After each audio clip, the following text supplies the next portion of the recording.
안녕하십니까. 현재 그 네스트리 소프트라는 그 회사에서 현재 컨설팅 사업에 이제 일하고 있는 이충원이라고 합니다. 오늘 그 말씀드릴 주제는 그 스마트 시대의 소프트웨어 개발자로 살아남기라는 주제로 제가 좀 내용을 적어봤습니다. 먼저 제 소개를 드리면요. 98년도에 이제 IT라는 업계에 이제 처음으로 입문을 했고요. 그 다음에 현재까지 세어보니까 20개 넘는 프로젝트를 했더라고요. 그러니까 평균적으로 한 6개월에 한 번 정도 프로젝트를 한 게 되더라고요. 뭐 많게는 2년 넘는 것도 있고 짧은 거는 한 1개월 정도 미만 되는 것도 있는 것 같습니다.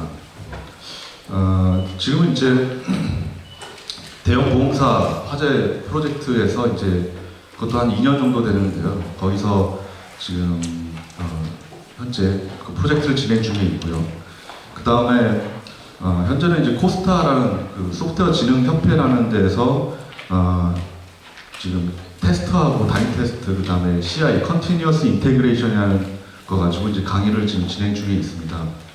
뭐 이쪽이 자연적으로 이제 개발자로 계속 몸을 담고 있다 보니까 그 OAD나 뭐 디자인 패턴, 아키텍처 뭐 이런 것들에 대해서 자연적으로 관심을 갖게 되고 나름대로 그런 것들에 대한 습득하는 방법들에 대해서 고민을 할 수밖에 없더라고요.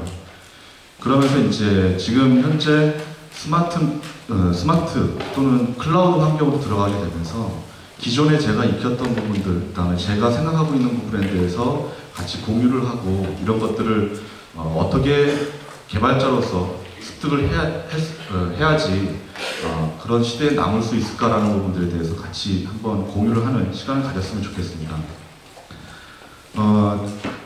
지난달에 그 소프트웨어 아키텍트가 97가지라는 책을 같이 제가 내부 에바팀하고 이제 같이 번역을 했는데요. 사실 이 책은 번역은 한 1년 이전에 했습니다.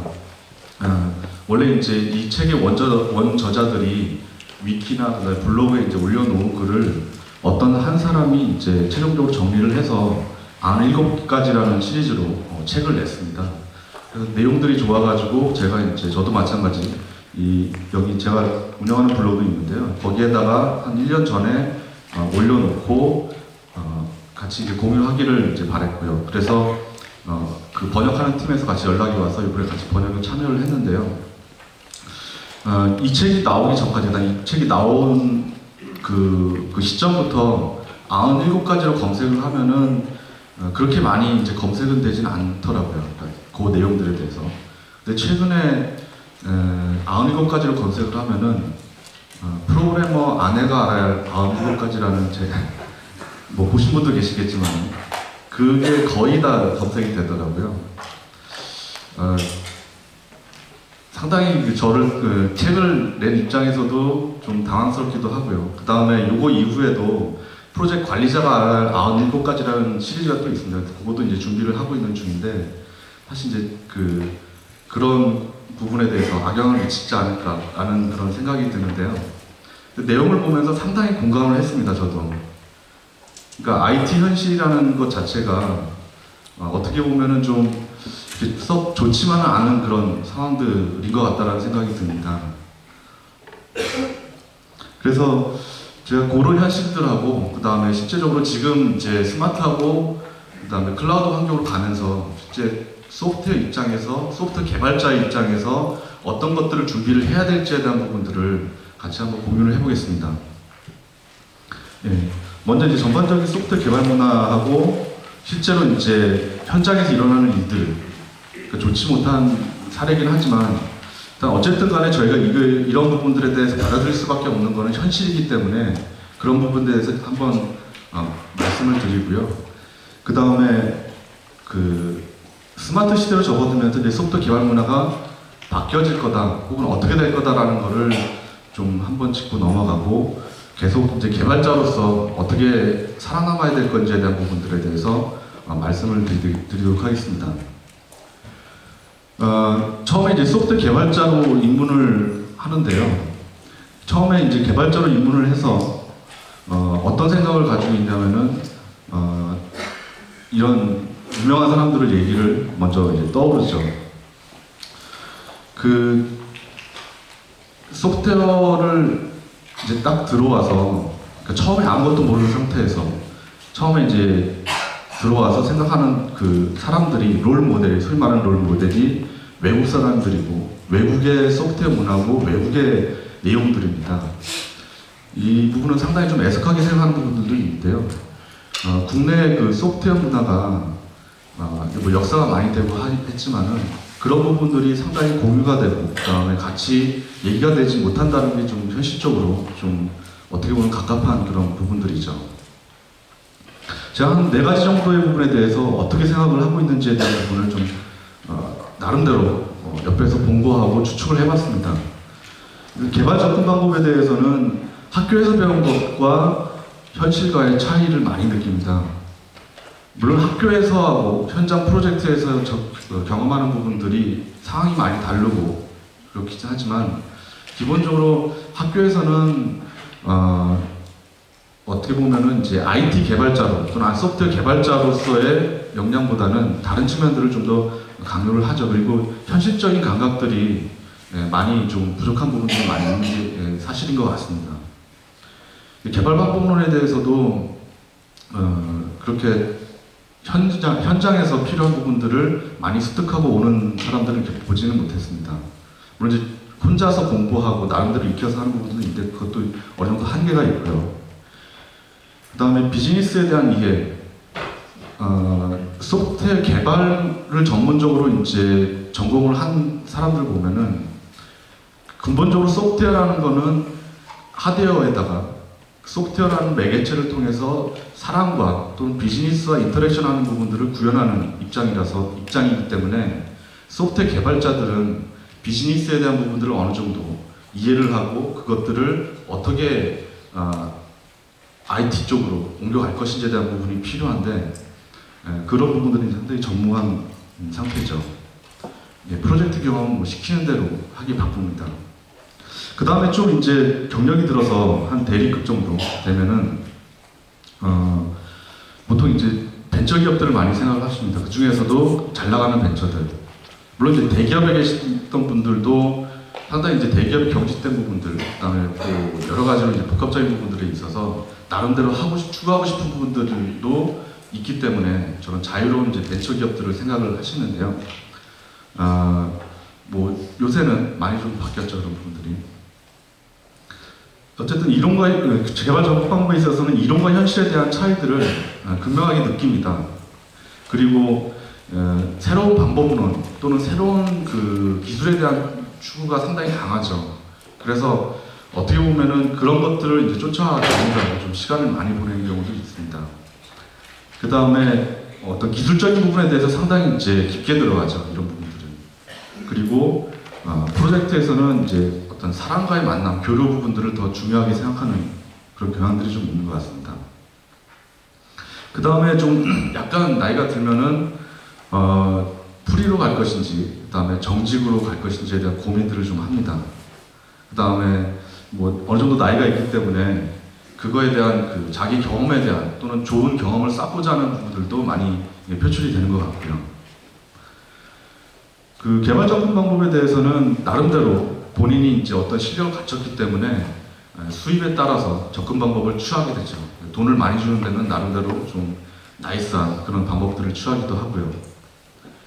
개발 방법론에 대해서는 이 시점에 대해서는 이제 보통 문서 설계자들 역할을 많이 하기 때문에 문서 작성이나 그런 부분들이 하기 참 바쁜 시간들을 보냅니다. 점점 이제 기술보다는 비즈니스에 대한 이해들을 많이 하시죠. 그러니까 원래 비즈니스에 대한 이해는 소프트웨어 개발자라면은 초반에 이제 많이 하는 게 좋은데 그렇지 못하고 어느 정도 나이가 들고 기술에 대해서 좀 깊게 안다라고 하면 그때서야 비즈니스에 대한 이해를 하기 시작을 합니다. 그 다음에 프로젝트 경험은 이제 좋은 스펙을 쌓기 위한 그런 수단으로서 이제 생각을 하는 경향들이 있고요. 그 다음에 이제 PMPL 정도 되면은 계속 이 길로 가야 될지 그 다음에 치킨집을 차려야 될지 이런 고민들을 좀 하시는 것 같아요. 개발 접근 방법에 대해서는 컨설턴트가 얘기한 걸 그대로 채용을 합니다. 물론 이제 대부분이라는 건 아닙니다. 그러니까 개발 접근 방법은 프로젝트 하는 데 있어서 상당히 이제 중요한 방법이고, 그거에 대해서 어느 정도 그 자신의 견해를 이제 나타낼 필요가 있는데, 보통 PMPL 같은 경우에 이제 책임을 많이 지는 직급이다 보니까 어떻게 보면 이제 그런 책임에 대해서 회피하는 형태가 일 수도 있죠. 그래서 뭐 컨설턴트라든지 또는 다른 전문가로부터 들은 거를 그대로 채용을 하고 그들에게 프로젝트에 대한 전반적인 내용들을 맡깁니다. 그러니까 PMPL 자체가 이제 워낙 바쁘고 어떤 기술이라든지 비즈니스 이해하기가 상당히 좀 어려운 그런 시간들을 갖기 때문에 아마 그런 현상들이 발생이 되는 것 같습니다. 개발 방법론 자체는 프로젝트도 상당히 중요한 부분이긴 한데, 이 중간 검수나 결제에 의한 수단으로서 이제 생각을 하는 경우도 많이 있습니다. 그래서 어떤 단계가 끝났다. 그럼 그 단계에 대해서 산출물이 나와야 되고, 그 산출물이 안 나오면은 돈이 안 들어오죠. 상당히 좀 서글픈 현실이기도 합니다. 근데 비즈니스에 대한 이해는 사실 PMPL이 경험했던 과거의 비즈니스는 상당히 좀 어떻게 보면은 IT 입장에서 보면은 미숙한 형태의 비즈니스에 대한 이해입니다. 그러니까 과거에 PMPL이 어떤 비즈니스를 이해를 하고 현재 그 얘기를 하는 비즈니스에 대해서는 상당히 다르다는 거죠. 지금은 비즈니스 자체가 단독으로 고유하게 그 도메인에 대해서 철저하게 이제 막혀있는 형태가 아니라 많이 뚫려져 있죠. 하나의 비즈니스는 여러 비즈니스하고 연관을 맺고, 그 여러 비즈니스하고 어떻게 이제 관계를 맺느냐에 따라서 그 채널들이 상당히 다양해지고 마케팅이 상당히 다양해지죠. 그런 시대의 비즈니스하고 그다음에 과거의 비즈니스하고 상당히 다르게 접근을 해야 될 필요가 있습니다. 기술도 마찬가지고요. 그래서 과거에 어떤 자기가 했던 경험들이 있다라고 하면 새로운 기술에 대해서 또는 새로운 비즈니스에 대해서 그거에 대한 이해에 대한 부분들을 좀 어떻게 보면 좀 접근을 좀 거부하는 부분들도 좀 많이 계신 것 같습니다. 프로젝트 부분들은 이제 사람을 더 채워서 회사에 돈을 벌어주는 수단으로서 생각하고 있는데요. 좀 안타까운 현실 중에 하나입니다. 그러니까 프로젝트가 이제 멤버스 위주로, 그러니까 사람 위주로 이제 돈을 버는 그런 형태로 계약이 되다 보니까 PMPL은 당연히 이제 어떤 회사에다 돈을 더 벌어다 주는 그런 역할들을 하는데, 현실적인 환경에서는 PMP를 하다 보면은 뭐 이런 형태의 비즈니스를 할 수밖에 없다라는 게 좀 한계인 것 같습니다. 어쨌든 국내에서는 소프트웨어 개발자로서 이제 살아남는다는 것 자체가 현실적으로 보면은 많은 한계들이 있고요. 그 다음에 보통 이제 소프트웨어 개발을 10년 정도 하고 나서는 그 이후에 내가 어떻게 자리를 매김해야 될지, 어느 방향으로 가야 될지에 대한 부분들을 상당히 결정을 못하는 그런 게 되는 것 같습니다. 하나씩 먼저 한번 살펴보도록 하겠습니다. 우선 개발 접근 방법입니다. 이 개발 접근 방법은 저희가 그 비즈니스 개념을 가지고 그 다음에 분석 모델을 가지고 설계 모델을 만들어내고 실용적으로 어떤 동작하는 소프트웨어를 만들게 되죠. 근데 보시면은 이 비즈니스 개념이 분석 모델로 이제 넘어가는 시점에 보면은 뭐 다양한 분석 모델들이 있습니다. 또는 분석을 위한 문서들이 있죠. UI 명세서 또는 데이터 명세서 혹은 뭐 각종 회의서, 회의록들, 그 다음에 각종 그 뭐 관련된 그 전문 문서들도 있죠. 그 분석 문서 또는 분석 모델로 넘어오면서 이 다양한 유형의 문서들이 이제 존재를 하고요. 이런 것들을 만들어내는 절차가 커뮤니케이션과 이런 비정형 문서를 만들어내는 수단들입니다. 먼저 이제 비즈니스 개념에서부터 분석 모델 또는 분석 개념으로 넘어오면서부터 이 차이가 먼저 발생이 되는 거죠. 그러니까 하나의 비즈니스 개념을 바라보는 것 자체가 여러 사람에 따라서 다른 형태의 분석 모델이 만들어지고 서로 다른 형태의 분석이 만들어지는 형태들이 현재 이제 이런 차이들을 만들어냅니다. 어쨌든 이제 이런 여러 가지 분석들을 모델을 만들고 나서요. 그 다음에 이제 설계 모델로 넘어갈 때는 어느 정도 정형화된 문서들을 사용을 합니다. 뭐 대표적인 게 이제 UML이기도 하죠. 그리고 설계 산출물에는 뭐 무슨 다이어그램, 클래스 다이어그램, 컴포넌트 다이어그램, 뭐 유스케이스 다이어그램 이런 것들을 명시를 합니다. 근데 다이어그램이 설계 모델이냐라는 걸 한번 고민을 해보셔야 됩니다. 설계 모델이라는 거, 설계 문서라는 거는 다이어그램이라는 건 하나의 그 수단이거든요. 그러니까 내가 시스템으로 가기 위한 분석의 모델에서 나와 있던 것 개념들을 시스템으로 가기 위한 설계 모델로서 클래스 다이어그램이나 컴포넌트 다이어그램, 시퀀스 다이어그램, 콜라보레이션 등을 선택한 것밖에 안 됩니다. 그러니까 실제 방법론상이나 또는 개발 방법 쪽에서 무슨 다이어그램이 산출물명으로 나왔다라고 하면은 그거에 대해서 한번 고민을 해보실 필요가 있습니다. 명확하게 산출물명을 정하실 필요가 있습니다. 어찌됐든 이 여러 가지 이제 그 비정형화된 문서에서 어느 정도 정형화 시켰다 하더라도 그거에 대한 차이는 있죠. 갭은 분명히 존재합니다. 그 다음에 이제 설계 모델에서 이제 구현체로 넘어갑니다. 이때는 이제 그 설계 모델을 보고 그다음에 어떤 컴퓨터 언어를 입혀서 거기에 매핑을 하게 되죠. 근데 설계 문서를 하나 딱 던져주고 여러 사람들한테 이걸 구현해봐라고 얘기했을 때 아마 100이면 100 다 틀릴 겁니다. 이 설계 모델하고 구현 모델의 차이가 뭐냐면은 설계 모델은 어느 정도 추상화 레벨이 높습니다. 어떤 거는 추상화 레벨이 상당히 낮게 들어간 것도 있고요. 그 다음에 어떤 거는 세세한 부분들을 생략해서 중요한 부분만 캡처한 부분도 있고요. 그걸 가지고 개발자가 이해를 해서 그대로 구현할 수 있겠다라는 부분들에 대해서는 좀 의문이죠. 그래서 이 부분도 마찬가지 상당히 많은 차이들이 있습니다. 그러니까 우리가 소프트웨어 개발하는 그 시점부터 처음에 분석 설계 들어가면서부터 뭐 구현 테스팅까지 했을 때 실제적으로는 이 차이들이 이제 나올 수밖에 없다라는 거죠.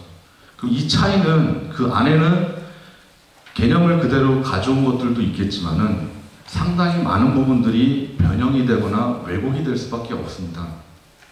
이거는 어떤 사람이 하든 우리나라 개발자가 하든 외국의 소프트웨어 개발자가 하든 똑같습니다. 이거는 근본적으로 소프트웨어 개발이 가지고 있는 한계라고 보시면 됩니다. 그래서 대부분의 이제 결국에 보면은 이 구현체 왜 그렇게 개발을 했냐라는 책망으로 소프트웨어 개발자를 다그치는 경우들이 많죠.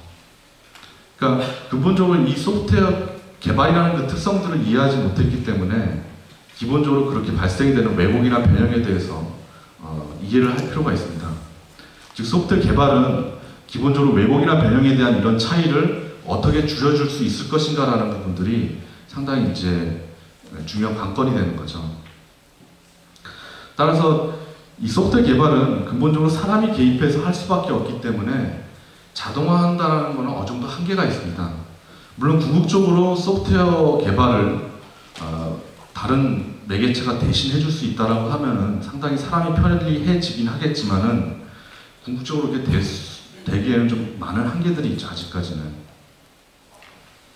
그래서 사람이 개입할 수밖에 없는 그런 소프트웨어 접근 방법들은 이런 부분의 관점에서 접근을 해야 될 것 같습니다.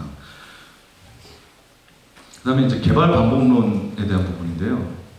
지금 수많은 이제 개발 방법론들도 있고요. 그 다음에 그런 방법론들을 활용해서 많이 진행을 하고 있습니다. 근데 그 방법론들이 검증이 됐느냐라는 차원에서 보면은 좀 아직까지는 좀 아닌 것 같다라는 생각이 좀 들고요.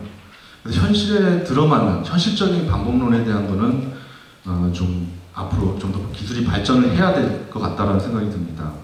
그럼에도 불구하고 지금 방법론에 대해서는 상당히 잘 지키려고 그거에 대해서 잘 따르려고 강제를 하죠. 프로젝트에서는. 현실적으로 맞지 않는 방법론인데도 불구하고 비합리적인 것인데도 불구하고 그거에 대해서 강제를 하고 그거를 안 따르면은 어떤 다른 처벌을 한다든지 그렇게 하죠. 그래서 그 소프트웨어 개발 방법론은 제조업의 개발 방법론하고 상당히 좀 다르죠. 제조업 같은 경우에는 예를 들면 100g의 철을 입력물을 받아들여서 100g의 핀을 만드는, 즉 입력과 출력이 항상 동일한 형태의 개발 방법입니다. 그래서 소프트웨어 개발 방법론을 이런 것들을 따오게 되면은 상당히 안 맞는 거죠. 소프트웨어 개발 방법은 저게 입력값이 사람이거든요. 100명의 사람이 투입됐다고 해서 항상 동일한 산출물을 만들어내는 건 아닙니다. 신차 개발을 하는 그런 프로세스가 있습니다. 그러니까 새로운 차종이죠. 이 신차 개발하는 프로세스 같은 경우에는 먼저 시장 조사가 일어나고요. 그 다음에 제품 연구를 하고 컨셉트카라고 하죠. 보통 프로토타입들을 많이 만듭니다. 그래서 최종적으로 고객한테 맞는 내용, 디자인을 채택하고 설계를 채택해가지고 최종적으로 차량을 만들어낸 다음에 테스트하고 판매를 하게 되죠. 근데 이 과정이 상당히 오래 걸리죠. 왜냐하면은 보시면은 수백 가지의 프로토타입을 만듭니다. 어느 트위터가 얘기한 글인데요. 이런 신차 개발이 이런데 소프트웨어 개발에서 얼마나 많은 프로토타입을 개발하냐라고 질문을 합니다. 심지어 디자인을 변경할 수, 한 번 만들면 디자인을 변경할 수도 없고 그 내부를 설계를 수정할 수도 없는 하드웨어 자체도 수백 가지의 프로토타입을 만들어서 접근을 하는데, 소프트웨어 개발은 프로토타입 또는 다양한 시도들을 프로젝트 기간 동안에 얼마나 시도를 하는가라는 질문이거든요. 궁극적으로 그렇게 하지 못하는 한계가 제조업의 제품 개발 방법을 그대로 따랐기 때문일 수밖에 없습니다. 보시면은 처음에 프로젝트 들어가서 WBS, 워크베이스라고 해서 WBS를 만들죠. 심지어는 WBS 만드는데 수주 혹은 몇 달이 걸리기도 합니다. WBS에 상당히 목숨을 거는 거죠. 저도 프로젝트를 많이 했지만은 WBS 만들 때마다 그 WBS를 만든 사람을 좀 증오를 합니다. 물론 이제 WBS 개념이 나쁜 건 아닙니다. 상당히 괜찮은 개념이고 전체적인 계획적인 통제 부분들에서 좋은 개념이긴 한데 그걸 사용하는 입장에서 좀 어떻게 보면 악용을 한다는 생각이 좀 들죠. 그리고 이제 WBS에서 일정이나 이런 계획들이 정해지면은 절대 이제 수정하면 안 됩니다. 그게 바뀌게 되면은 전체적으로 다시 재조정을 해야 되죠. 그리고 고객과의 협의이기 때문에 다양한 복잡한 프로세스를 만들어서 그걸 바꾸는 거를 상당히 어렵게 만들어 놓습니다. 이런 현실에서 하나의 프로토타입 만들기 상당히 어렵죠. 그 다음에 아키텍처. 처음부터 끝까지 변함이 없습니다. 좋은 얘기 될 수 있고요. 나쁜 얘기가 될 수도 있는데 좋은 얘기는 아키텍처 상당히 좋아서 수정할 곳이 없어서 처음에 만들어진 아키텍처가 개발 끝까지 간다라는 의미가 있을 수 있고요. 근데 현실적으로 봤을 땐 그런 아키텍처는 존재하지 않습니다. 아키텍처는 물론 분석 설계기는 분석 초반이죠. 초반에 이제 결정이 돼서 거기에 어떤 틀을 만들어서 개발을 하게 되는데요. 프로젝트 내내 아키텍처는 발전을 할 수밖에 없습니다. 발전을 해야 되고요. 근데 RUP나 이런 개발 프로세스 방법론들을 보면은 분석에서만 아키텍처 설계에 대한 내용이 잠깐 비치고요. 설계나 테스트, 배포, 이웃단의 아키텍처에 대한 활동은 거의 없습니다. 그러니까 소프트웨어 업계에서도 그러니까 이론적인 측면에서도 소프트웨어 아키텍처에 대한 어떤 프로세스죠. 아키텍처링에 관련된 부분들에 대한 내용은 상당히 이렇게 발전을 하지 못한 그런 형태들이죠. 그러니까 어느 하나 두고 소프트웨어 아키텍처는 이런 형태로 프로세스를 가져가야 된다. 그 다음에 각각의 활동에 맞춰서 어떻게 팀을 구성하고 그 다음에 어떤 내용들을 활동을 해야 된다는 거는 기본적으로 이론적으로도 상당히 좀 미숙한 형태입니다. 그렇다 보면은 이 아키텍처가 변하지 않고는 다양한 프로토타입, 다양한 산출물들을 만들어낼 수가 없죠. 다양한 시도를 해볼 수가 없죠.